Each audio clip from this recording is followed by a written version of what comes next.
What's up guys, Brad here from Piney Grove, and today I am in the back of what we call our mega shed, where we built a bathroom a couple years ago but never finished it. It doesn't sound very exciting, but trust me, we're very excited to have indoor plumbing out here in Piney Grove, so Miss Piney Grove doesn't have to go to the bathroom in the woods like she's been doing for several years. We've got the cold water line here coming in the back, and we need to put a valve on here, and that's 1/2 inch PEX. So we'll put a valve on there, but what we have to do here for the drainage is we have to cut that off flush with the concrete and then put it in an adapter, and that's what the toilet will fit on. So let's get this cut and we'll show you the adapter and how that goes on there. Once we get the adapter glued to the floor, we'll put a wax ring right here where the toilet discharges, and then we have two brass bolts that we'll put through the flange of the toilet and then hook up the water in the back, and it'll be done and ready to go. So what we'll be installing is a 4x3 flush fit. So we'll cut that pipe off right there, and then we will glue this in. And this has the holes for the bolts that will actually hold the toilet down. All right, we're gonna cut this off right here.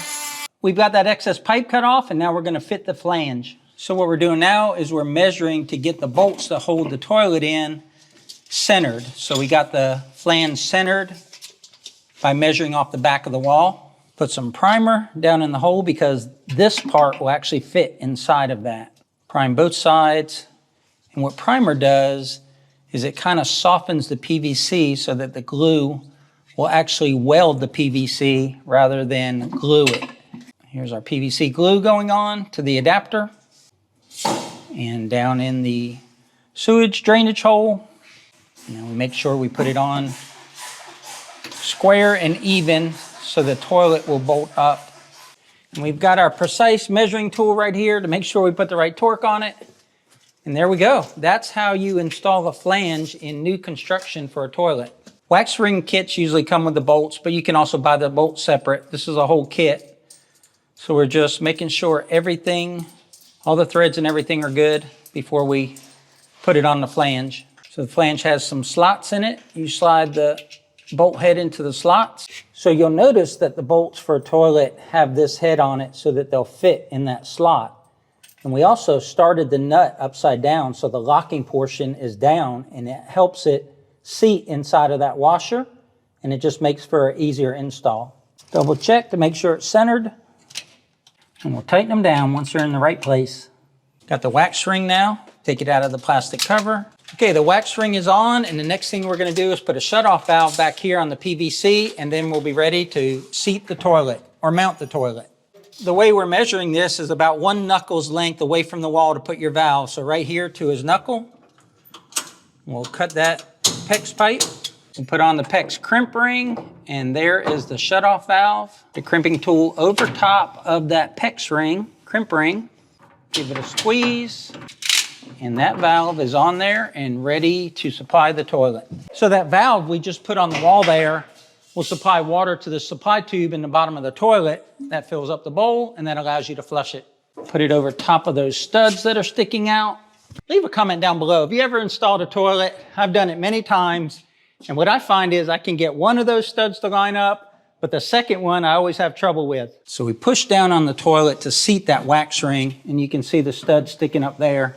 Also, if you've ever installed a toilet, you know that concrete isn't perfect and they rock a little. So in order to get that to stop rocking the actual toilet seat, you stick some wooden wedges or some plastic wedges under each edge and put a level on top of the fill bowl in the back. And that keeps the toilet from moving while you're on it. Because let's face it, nobody wants a toilet moving when they're in there doing business. Just take a 7/16 wrench and tighten down the nut with the washer under it. And you don't want to tighten those nuts too tight or you'll crack the porcelain on the bottom.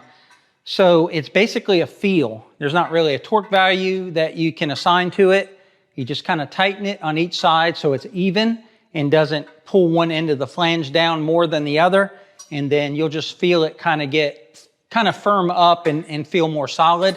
And that's when you know to quit. You can always tighten them up a little bit more later. You can't tighten them up if you broke the flange off. All right, we're hooking up the fill line.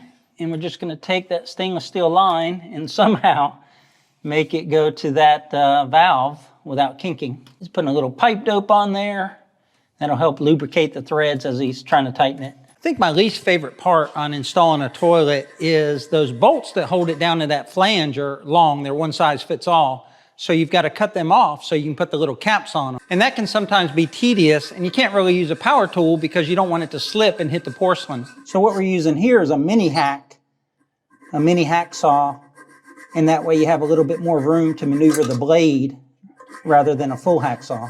All right, guys, we have an installed toilet. We have to turn on the outside water line, and then that'll fill this bowl up. We're not ready to do that yet. We're doing some other plumbing in here.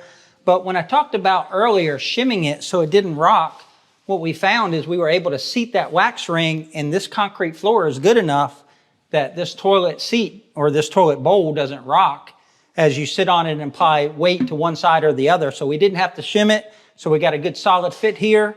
And the next step, fill it with water, make sure it flushes. We have checked the lines and turned on the water to the toilet. Okay, guys, you ready for the first flush? No, I know you want to come in closer. This is too exciting to be far away. The first flush at Piney Grove. That was so satisfying. We celebrate the small things around here. Everything's hooked up. We got cold and hot water and a flushing toilet, but now the fun begins. So now let's talk about some upcoming projects for Piney Grove. For our regular viewers, we don't normally show things like installing toilets, but our channel is about to change. And by change, I mean we're still going to be doing the tractoring and the building out here at Piney Grove as far as the land. So you're still going to see me and Deb on a tractor. We're going to have a different color tractor because we've signed a partnership with a tractor company. So we're still going to do all that content. We're still going to be using Precious in the background there to clear land, dig out stumps, and just continue to improve the 20 acres of Piney Grove. But how our channel is going to change is going to be in the pace of the building. So as we enter 2024, we are going to start on our house. I had the builder here today. Our house plans are getting finalized, and our house is going to start getting built in a couple months, and we want to take you along with that process. So there's going to be a lot of updates on our house getting built. This, which we call our mega shed here, is going to get spray foam. So I'm working with the spray foam company right now. Spray foam has doubled in price since before the pandemic. So in 2 years, it's doubled in price. But this is hot, sunny Florida, and that back wall back there, which gets the southern exposure, you can't put your hand on it. It gets so hot. So in order for us to use this building, we need to insulate it. And the best way to insulate it is closed cell spray foam. So we got that coming. You saw the toilet get installed in the bathroom today. Well, the bathroom isn't finished. It's just a rough structure back there. So once it's spray foamed, we need to finish off that bathroom. It needs a lot of work, but it's been waiting for the plumbing to get done and the spray foam to get done. Also, after the spray foam, we have some more building to do in here. So you can see on that wall behind me, Deb and I framed that out a couple years ago in anticipation of spray foam. And then we want this whole wall to be OSB. So we want to sheathe this whole wall. And this will be my workbench wall. So that's another thing we want to get going, is get that done and start getting the workbench set up. This here in the center is a bunch of 4x8 pallet. I don't know if you know what pallet racks are, but they're the things you see in like Home Depot that they stack heavy lumber on. I've got enough pallet racks that go across the back of the building, but it's got to get spray foam before we put them up. But once we put them up, this bay will be usable. So let's talk about one more area that we're going to spray foam. So part of the mega shed is this 12 by 24 room. Deb and I framed out this room, and our plan for this room is a place to get away from the heat when we're out here working before our house is built. So this will be spray foam, but spray foam thicker, and it'll also be sheathed, and we have all the electrical run to have a mini split. So we want a mini split in here. We have it wired for a ceiling fan, and it won't be as echoey later, but we're going to have 3 inches of spray foam in the roof. I think 2 inches of spray foam on the exterior walls and 1 inch of spray foam. Sheathe it and then finish it out. And we might even enamel the floor. And then this will be a room that we can get out of the heat. And then once we're living here, this room will be like a conditioned workshop. It might even be a YouTube office. I don't know, but we haven't talked about this room in a while, so we wanted to show you that. Another big project coming up in the next year is finishing out that barn, and that's Deb's animal barn. And the outside of it is pretty much finished, except we have to put up some cattle panels here in the openings so we don't have predators that get into the barn and also the animals escaping. But inside, it's not finished at all as far as the floor or stalls built. So that's something else that's on our project list. And then we got to decide what we're going to do in that lean right there where my trailer is. We have a bunch of equipment coming with this tractor partnership, and we really don't want all that equipment sitting out there where it can be seen from our house. So that's going to lead to another project, and let me show you that one. Or at least let me show you the plan for it, because I was at the county yesterday trying to get a permit to build this building back here, and they told me that the rules had changed, and no matter how much acreage you have, you can only have 3 buildings on your property. By buildings, I mean like pole barns and barns. I guess you can have as many houses as you want, but as far as storage buildings, you can only have 3. They changed that law 2 years ago, and they told me that they're about to change it back, because even if you had 1,000 acres, you can only build 3 buildings. And I guess a lot of people are getting upset about that. But let's talk about this back here for a bit. We talked about the pole barn and that overhang and how we want to clean up that space. And again, we don't know what we're going to store there, but we don't want that to be unsightly, because that's the front of our property. So back here, tucked in behind the mega shed, Deb and I cleared out this area to build a 20 by 36 pole barn that's going to be enclosed on 3 sides. And we partnered with a company local here in Northwest Florida called Backwoods Buildings. I actually just got off the phone with James Kraft a few minutes ago, talking about this whole ordeal of how many buildings you can have on your property. We're partnering with them on this building, so we're going to bring you along as we build this building. But that'll go back here, and that's mainly going to be an equipment shed, and also we're going to run the headers in such a way so that we have more of an open bay in it rather than a 12-foot bay. So if I ever want to get a sawmill or do any wood splitting or anything like that, I can do it undercover and not have to worry about a 12-foot restriction. If that made any sense. Stay tuned. It'll all make sense when the building gets built. And I'm laundry listing here because there's so many things we have to do out here at Piney Grove.